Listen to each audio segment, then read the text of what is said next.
Rūdininkų giria, ištisi plotai išmiškinti ir statomas miestas čia, uždaryti vartai, įvažiavimas draudžiamas, vyksta kovinis šaudymas.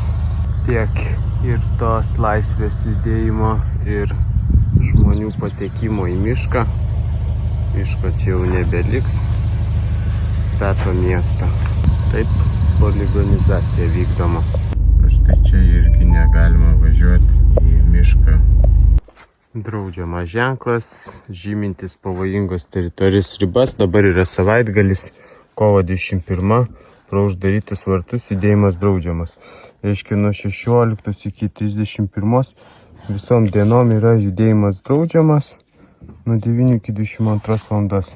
Filmuot, fotografuot draudžiama, viskas draudžiama, žodžiu. Taip veikia poligonai. Bet nepaisant to, kad kariniams tikslams yra išpjauti milžiniški plotai, matom, vyksta ir paprasti kirtimai. Nu tie tokie, kur pasimalkavimui urėdėjai.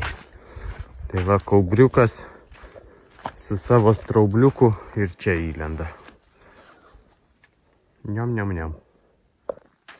Nu va, kadaise buvo labai graži ir turtinga teritorija, dabar išniokota. Va tokia Rūdininkų giria. Čia dar visai nesenai tyvuliavo miškai, o dabar liko statybų aikštelės. Viena po kitos išplynytos teritorijos, urbanizuojami miškai.